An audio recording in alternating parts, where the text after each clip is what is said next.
Welcome to Cinemophile, where we bring you the best in independent, documentary, and foreign films, and we talk to the people who made them. I'm your host, Mike Caspar, and you can find out more about the program by going to cinemophilepod.com.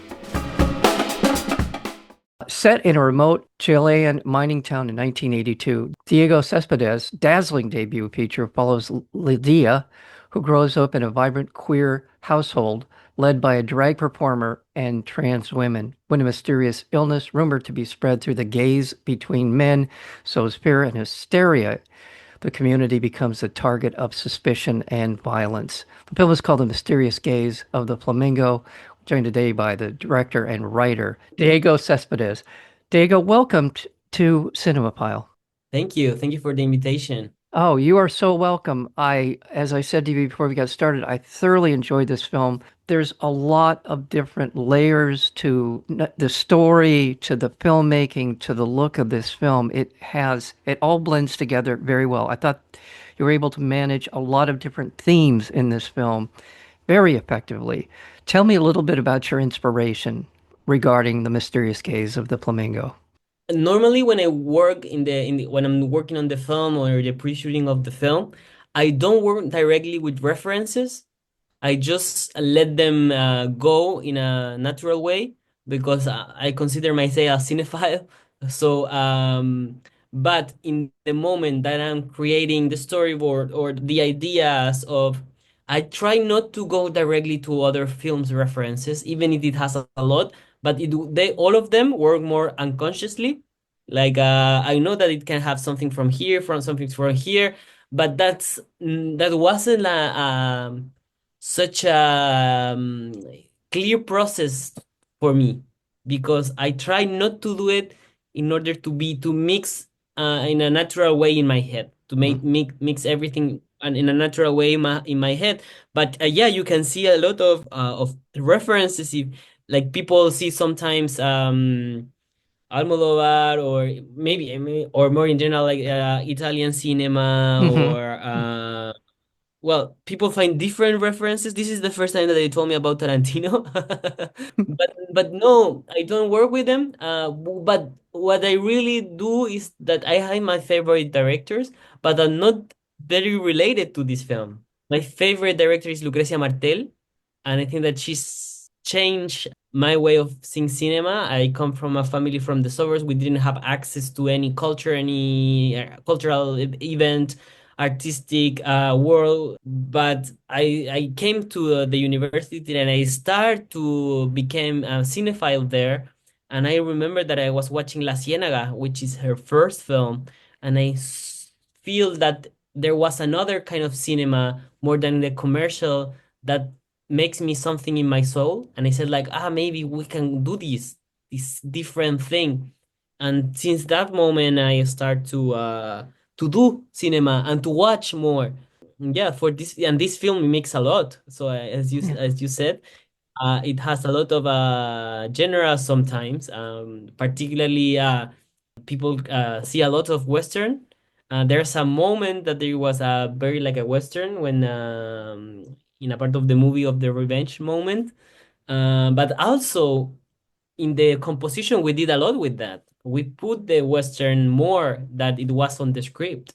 And also, there's a lot of things that happens unconsciously from the reality. Is that, for example, if you see desert and guns, you directly believe makes you think about Western, even if it's happening in Chile, even if we have desert and guns in Chile, like in the daily life. And for example, Almodóvar, when they compare it to Almodóvar, I said like travestis, the queer community, all of our community was there before Almodóvar. So Almodóvar brings that to the film and not in the other side, Yes. you know? So when or a lot of the characters are inspired in the real people, like Mama Boa, for example, Flamenco was a mix between images that I have of my familiar stories and a lot of my brother too. So it's a blend of genre, it's a blend of background stories, it's a blend of everything. Yeah.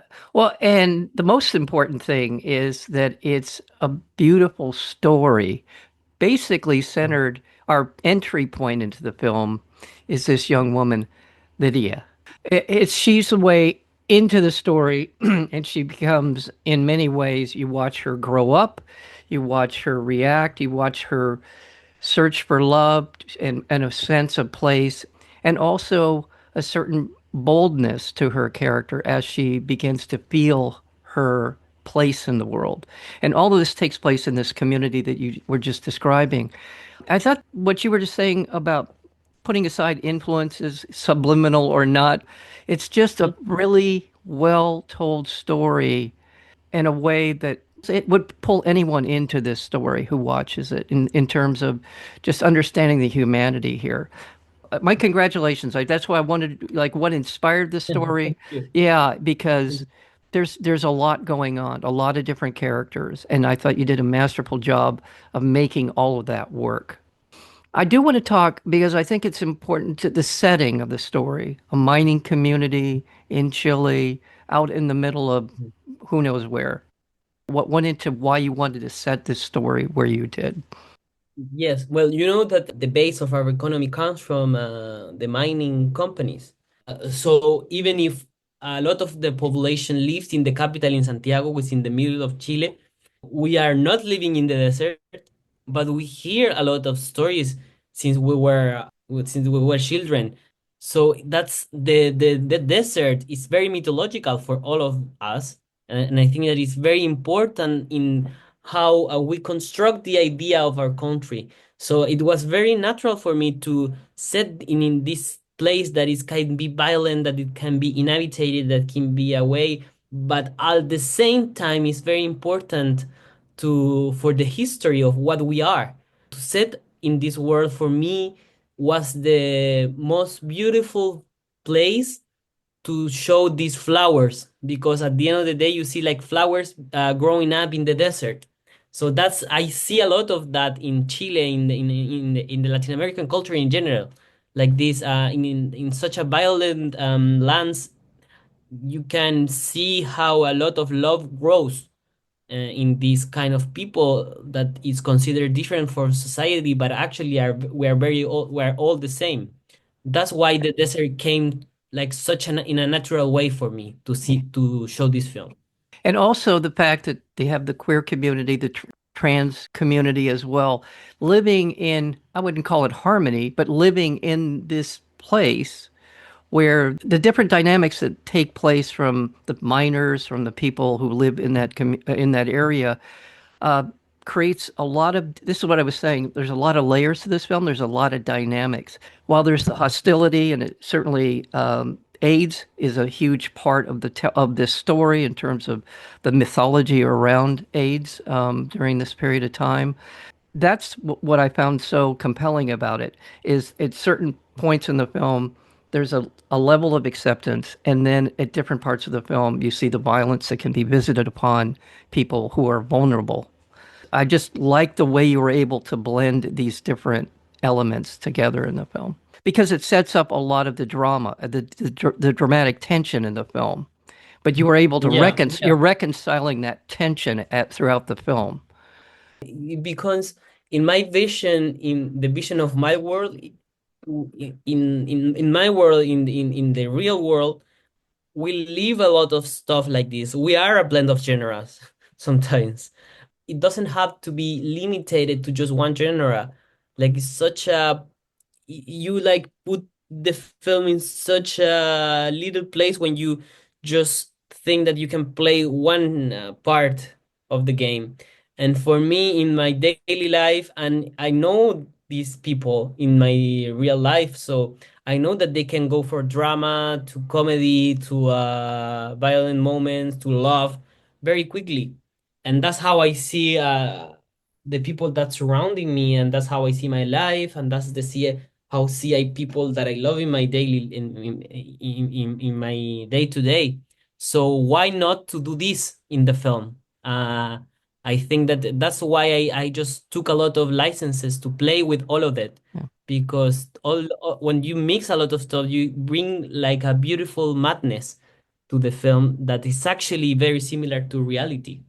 Just quickly want to remind our listeners we're speaking with Diego Cespedes. He is the director and writer of the film The Mysterious Gaze of the Flamingo. And congratulations on the acclaim that it has received. It was the winner of the Uncertain Regard at this year's Cannes Film Festival. Congratulations. My God, what was that like the day that you heard that news? What was going through your mind? I didn't expect it. They call us because with these prizes, they tell you to go to the ceremony, which means that you win something, but you don't know what it is because there's several prizes. So I remember that we were invited to the ceremony and we were like, okay, we need to be happy even if it's a special mention, third place, second place. And we didn't even talk about the first prize. It was such a big thing for us that we were there and all the prices were going on until the end. And I was like, okay, there's just a big prize left. And I thought that I would be happy if they put me in a special mention. Like I thought that they will give us a special mention and then another one will win, but we won and it was like I really really really didn't think about it till that moment that the president of the jury read the description, like why they gave us the prize. So it was very unexpected, but I really love my people, the people that made this film, the faces that made this film, because it's not just me, it's all of I bring with me all of these faces, Yeah. and I really think that we deserve it. Yeah. Well, speaking of that, I do want to talk about the cast because the young woman that I was talking about earlier, Tamara Cortez, plays Lidia, Mhm. and she is wonderful. Just a great performance on her part. To get that kind of a performance out of a young actor is wonderful. But Matias Catalan, who plays Flamingo, is a wonderful, striking figure, striking in her looks, and everything about that character. I thought it was so compelling. Just a wonderful job on her part. Let's talk about a couple of these. Otherwise, Paula Dina Marca, who plays Mama Yes. Boa. There's some great performances in here, but I really, and also Louis Dubois. Yeah. Also, those three in particular really jump out at me in terms of their performances. Well, they all come from different places. Like and it is such a big cast. I knew that I want new faces and to work with a mix between natural actresses, children, and some professional actors. But even with the professionals, I didn't want to work with such an experienced actors. It's really, when I write a film, I really thinking on new faces. So the process was long, and with Lidia was the most long casting. We cast a lot of girls because I wrote Lidia as this character because I wrote her like thinking in my own sisters. So I was like, I knew that I wanted this girl who looks like a adult in a child's body, very mature, very ironic. And we found Tamara, and she didn't do anything with cinema or with art in general. She comes from another city, but we started to work little by little because she really had something natural on it, and she was the character.